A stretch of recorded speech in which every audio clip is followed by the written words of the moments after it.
chamber. This book is abominable.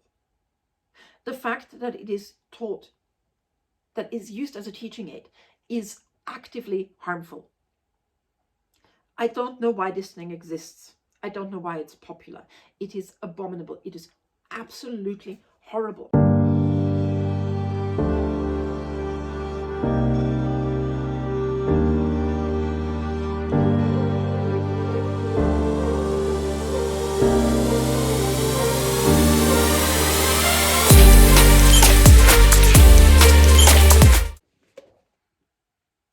Hi, I'm Ricarda, aka the Point 303 Bookworm, and today I want to discuss what my problem with this book is. So, to explain, I am a historian. I have a PhD in 20th century history. I am also Austrian. I was born and raised in Austria. I went to Austrian schools until I was 18 years old when I moved to the United Kingdom to go to university there. I remember being told about the Holocaust in primary school at some point. I remember that we were essentially encouraged to ask our grandparents about what they were up to during the war. And I remember when I was about 14 that when it came to choosing what we were going to read that term in German, we asked our teacher, can we please read something that's not set in World War II? And we then ended up reading a book about drug-addicted teenagers in 1960s Salzburg, which quite frankly made us a little bit nostalgic for the damn Holocaust books we'd had to read before. After this, when you're 15, you then start to read classic literature. But until then, in Austrian schools, you generally read what is considered children's literature or young adult literature. And we mostly read stuff that dealt with children and their experiences in the war. Interestingly, we never really, at that age, we didn't hugely focus it in history because it was covered in so many other subjects.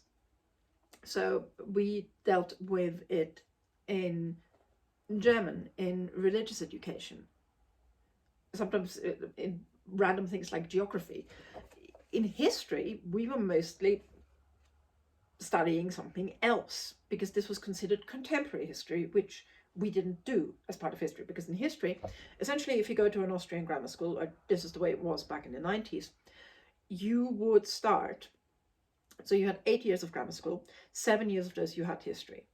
And you started in your second year, and then you had 3 years to go through from the Neolithic age to however far you got, and you were expected to get to at least World War II. And then you started again at the Neolithic age when you were 15 and had 4 years to get through it, which is essentially then you're supposed to reach up to the point where it's then covered in geography rather than history and other subjects. But just to explain, for us growing up, yes, it was part of history, but it wasn't really part of history lessons because it was more, I mean, there were plenty of people still alive who'd been in the war. And all 4 of my grandparents were involved. My paternal grandfather was actually at the Battle of Kursk, which is the largest tank battle fought to date. My other grandfather was, they were, I mean, pretty much every elderly man I knew had been a prisoner of war somewhere or other, and they would occasionally compare notes, which nation it was better to be captured by. I learned that way that the French were apparently absolutely horrible to their prisoners of war. So, just to explain that, we focused on our reading, we focused on the experiences of children, and we didn't focus on this as part of history. It was part of the lived experience of my grandparents. And we knew at the time that I was a teenager and a preteen, it was already, we had moved past this idea of Austria as being the Nazis' first victims. So we were very clear that at best our grandparents didn't know, and at worst they were perpetrators. There was no thing that they were victims of this.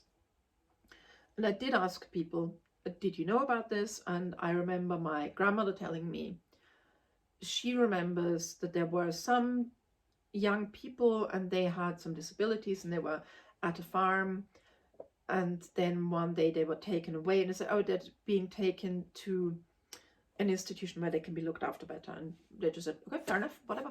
There weren't really, I mean, they lived rurally. There weren't really that many Jewish people. I don't think she knew any as a young girl. And she remembers that when the war was over, they were told about the Shoah. And their initial reaction was, well, this can't be true. They're just saying this. Nobody would do this. This is unbelievable. And then the newsreels came back. So the cinemas came back and they all went and they saw these incredibly harrowing images of concentration camps being liberated. And then they believed it, obviously, but because it's like, okay, I can see that this happened, but I don't understand how it can have happened. I don't understand how people can do this. I don't understand how people I might have known could do this. I don't understand that humans could come up with this. And that was her reaction. Now, I'm fully aware that a lot of people did know. And that there needs to be no debate about that. We know that people knew, because otherwise this could not have happened. There are some works of fiction from this era that will pretend that people only knew this much, whatever. And I mean, there is a lot of interesting fictional work out there. Like I said, I was marginally traumatized by it because we read a lot of it, and it wasn't so much that it was traumatic, it was just that it was again and again and again and again. And oddly enough, the other thing we read really a lot about is like indigenous residential schools in the United States.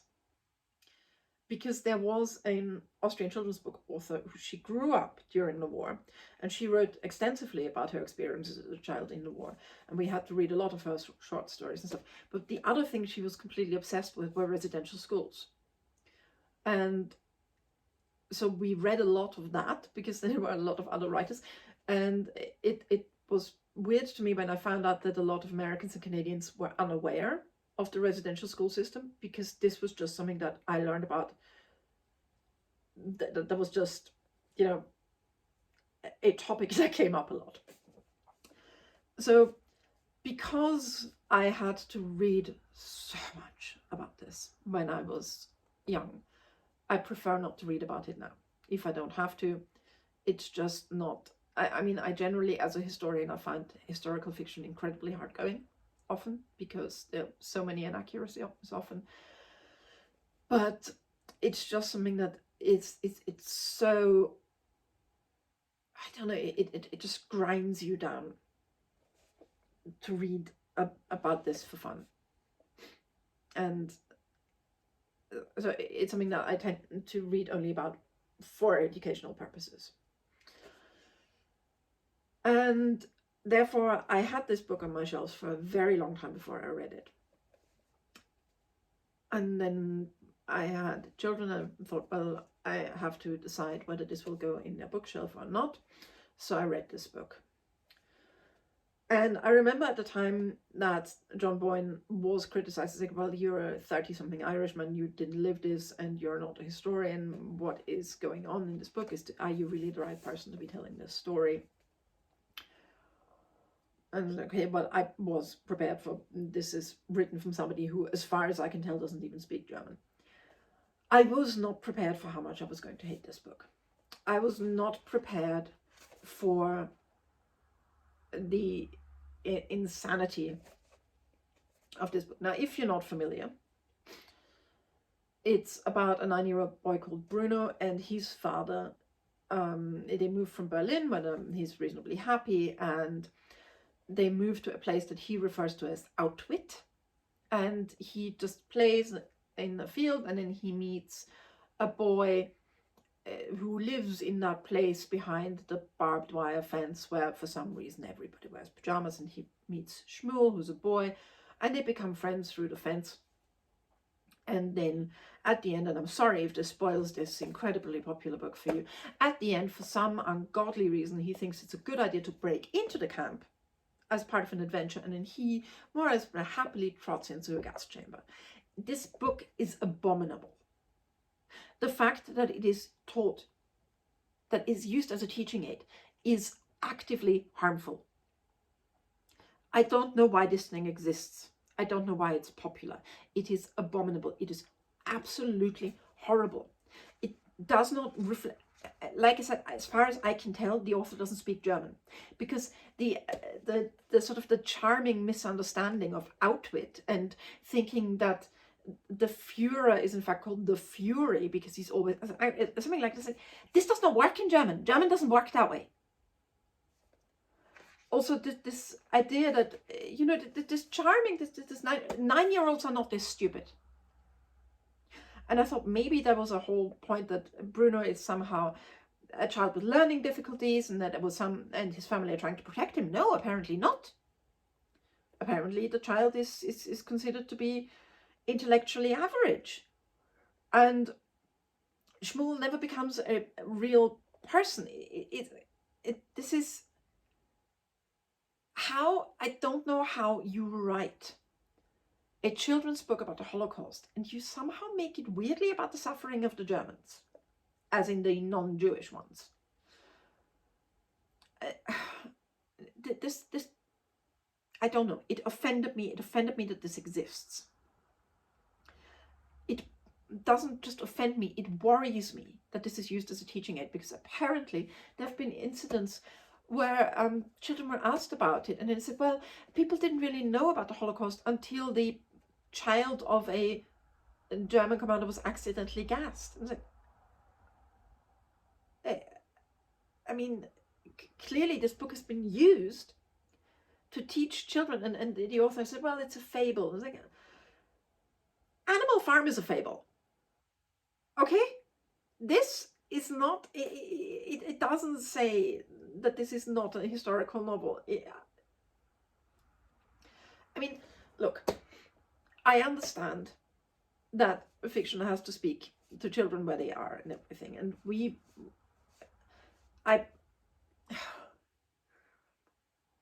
stories about the Holocaust can never be anything other than horrible, because what happened was beyond human imagining. The fact that humans did this is incomprehensible to any normal person. And it's certainly incomprehensible to most 9-year-olds. But if you, as a child, were to see this, children have a strong understanding of right and wrong. So it could have been an interesting book to see how Bruno reacts, how he questions what he has been taught. That could all have been interesting. If Shmuel were developed as a character, this could be interesting. And I have to say, one of the major problems here is Shmuel would not exist, because we know that they didn't randomly keep children around in Auschwitz. Children were killed as soon as possible because children cannot work that hard, and not as hard as adults. This is so far removed from the reality of what happened. To call this sanitized is wrong. Everything, this book should not exist, and children should not read it, particularly not as something that somehow reflects reality and what really happened. Now, if you're wondering what I would recommend that children should read, personally, I think that children should not read a full-length novel about the Holocaust necessarily, because it is incredibly traumatizing. They should be told about it. They should let they should be exposed to historical documents. They should not read novels about it, unless they are hugely interested in this, because the novels cannot convey the horror. Okay, just to be clear, as I said before, I personally choose not to read a lot of books about the Shoah. I just don't. I find it too distressing, and I choose not to read a lot of fiction about that if I don't have to. I personally felt in school that none of the fiction we were exposed to dealing with this particular horror of history really worked. The things that stuck with me were the memoirs. They were, or sometimes short stories. Novels about the Holocaust for me just never worked. I'm sure there are good ones. It is not a recommendation of mine that children read novels about the Holocaust. My recommendation, when it comes to incredibly important historical events like that, is to not go with a fictionalized account at all, but to read what the people who were there have to say, the ones who survived, what they have to say. And particularly, I should mention that there is one particular Holocaust memoir that I don't like, and that, strangely enough, is Viktor Frankl's Man's Search for Meaning. I understand it is incredibly popular. It offended me. It offended me that there was this idea that he propagates somehow, that I don't know, almost like, oh, if you had a positive, it all depended on your attitude if you survived or not. And I think this is not it. I understand that that is a good lesson to generally have in life. It is not what you should take away from something that killed over 6 million people. It just isn't. You got lucky. That's why you survived. You got lucky, and it's not because you are somehow morally superior to people who despaired. I'm sure a lot of people who did not despair still died. That's why I absolutely detested Man's Search for Meaning.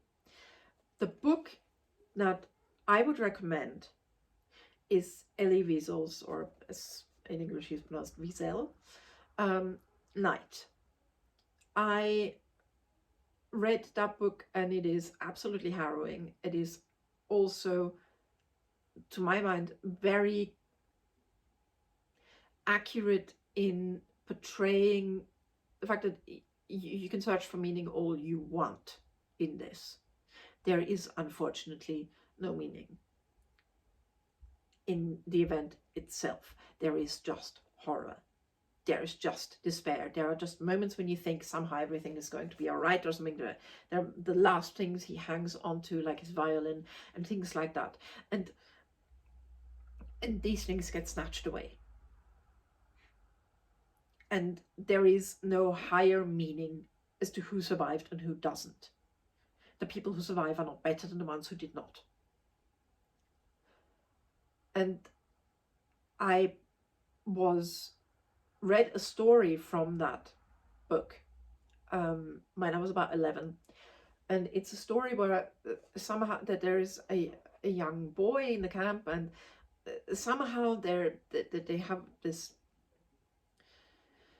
Somehow they make the decision to hang a couple of people for apparently no reason, and they're just the description of this child not being heavy enough for his weight to kill him fast when he is hanged. That is one of the most harrowing things I've heard in my life.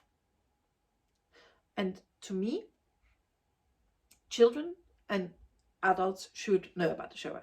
They should absolutely know. They should know that when we say never again, this is what we are talking about.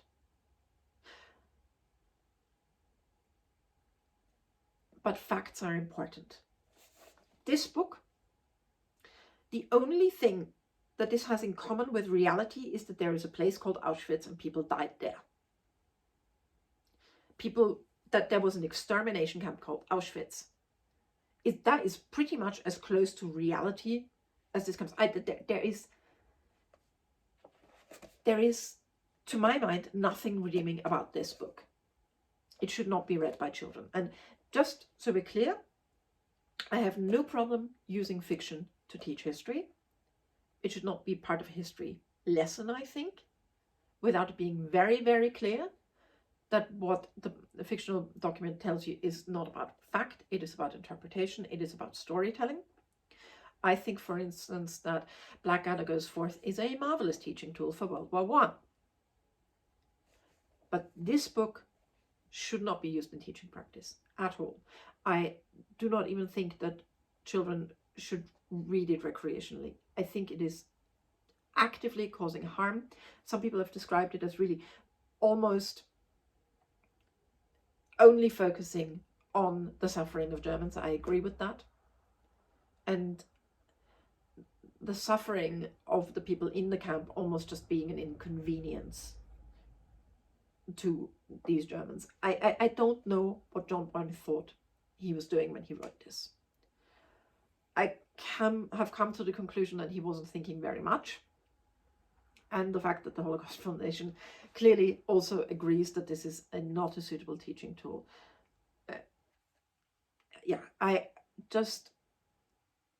If you're an adult, go ahead, read this book. It's your time. If you have a preteen or a teenager and you're looking for suitable literature for them, don't give them this unless they are already extremely well versed in the history of the Holocaust. And even then, I cannot think of a reason to read this book. If you disagree, please let me know. Please let me know why. If you agree, same thing. Like and subscribe, and I'll see you again very, very soon.